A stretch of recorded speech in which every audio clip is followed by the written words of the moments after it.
प्रजापिता ब्रह्मकुमारी ईश्वरीय विश्वविद्यालय द्वारा राष्ट्रपति भवन में आयोजित एक कार्यक्रम में जमात इस्लामी हिंद के अमीर इंजीनियर मोहम्मद सलीम ने कार्यक्रम में मौजूद लोगों को मजहब इस्लाम से रूबरू कराते हुए उसकी खूबियां व पैगाम लोगों तक पहुंचाया। अपनी तकरीर की शुरुआत उन्होंने बिस्मिल्लाह पढ़कर अल्लाह की बड़ाई के साथ की। पेश है उनके द्वारा दीन की रोशनी में दिया गया पैगाम।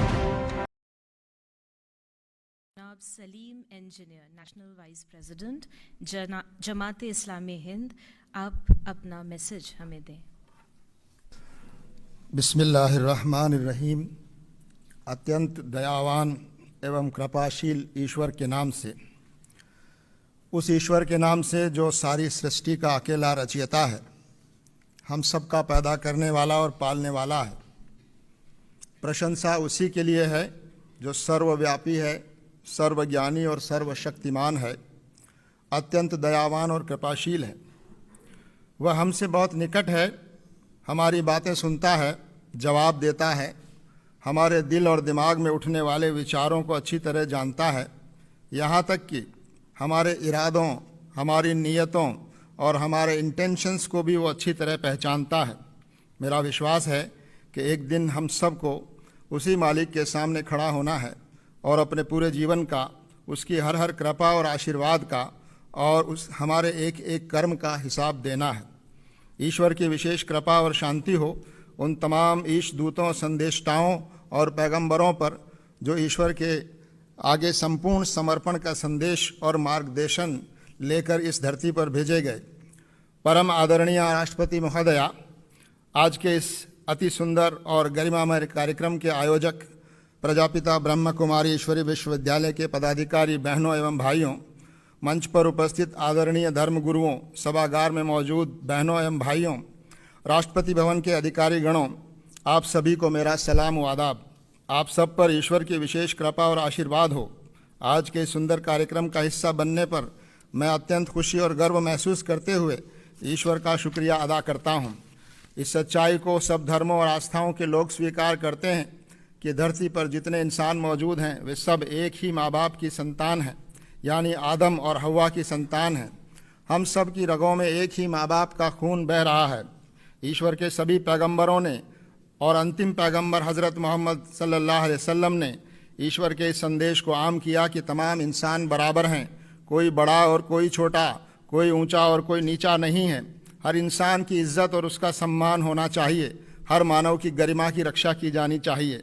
धर्म, जाति, लिंग, भाषा, क्षेत्र या विचारधारा किसी भी आधार पर किसी के अधिकार कम या ज़्यादा नहीं हो सकते। किसी के साथ भी भेदभाव न हो, यह समाज को और व्यवस्था को मिलकर सुनिश्चित करना चाहिए। हज़रत मोहम्मद साहब ने फरमाया, अल खल्को अयालुल्लाह, यानी ये सारी सृष्टि और ये सारे प्राणी ईश्वर का एक परिवार और कुनबा और ख़ानदान है। इसी तरह कहा गया, वसुधैव कुटुम्बकम, ये हमारे देश की सांस्कृतिक बुनियाद को बयान करने वाला वाक्य है। मानव इस सृष्टि में ईश्वर की श्रेष्ठतम कृति है। वह इस धरती पर ईश्वर का प्रतिनिधि है।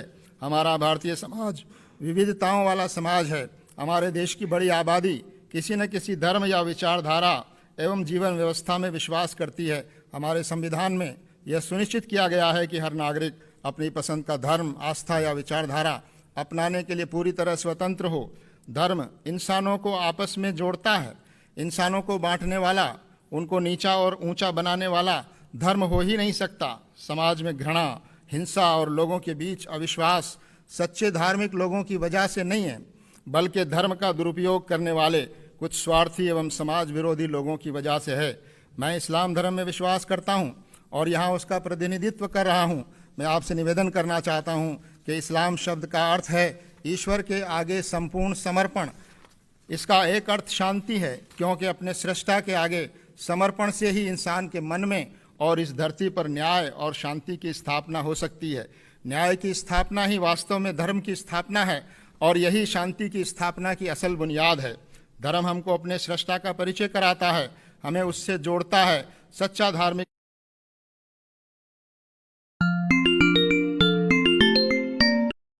व्यक्ति ईश्वर से प्रेम करता है, इंसानों से प्रेम करता है, उसका सम्मान करता है और उनकी सेवा करता है। धर्म व्यक्ति को अनुशासित करता है। धर्म हमको इस बात की शिक्षा देता है कि हम अन्याय और अत्याचार से पीड़ित और कमज़ोर लोगों, चाहे वो किसी धर्म के मानने वाले हों, उनके साथ खड़े हों, उनकी मदद और सेवा के लिए आगे आएं, उनको समाज में सम्मान दिलाने का प्रयास करें। आज इस बात की आवश्यकता है कि विभिन्न धर्मावलंबियों में और धर्म गुरुओं में मेल जोल बढ़ना चाहिए, उनके बीच संवाद मजबूत हो। समाज में नैतिक मूल्यों को स्थापित करने के लिए हम सब धर्म गुरुओं को मिलकर प्रयास करना चाहिए। हम सभी धर्मों के धर्म गुरुओं को इस महत्वपूर्ण काम में पहल करके साथ मिलकर समाज में जागृति लाने, आपसी सद्भाव और विश्वास को मजबूत करने का यह पवित्र कार्य करना चाहिए। और हम लोग ये कार्य कर भी रहे हैं, लेकिन इस कार्य को और अधिक सक्रियता से करने की आवश्यकता है। मैं ईश्वर से प्रार्थना करता हूँ कि वह हम सबको देश और समाज के प्रति अपना दायित्व पूरा करने की प्रेरणा और शक्ति प्रदान करे, ताकि हम सब मिलकर शांति पर आधारित और नैतिक मूल्यों पर आधारित और न्याय पर आधारित एक समाज का निर्माण कर सकें और भारत को प्रगति और समृद्धि की राहों पर आगे ले जा सकें। मैं इसी के साथ ईश्वर की बड़ाई और प्रशंसा और महामहिम राष्ट्रपति महोदय का धन्यवाद करते हुए अपनी बात समाप्त करता हूँ। शुक्रिया। आपका बहुत बहुत धन्यवाद।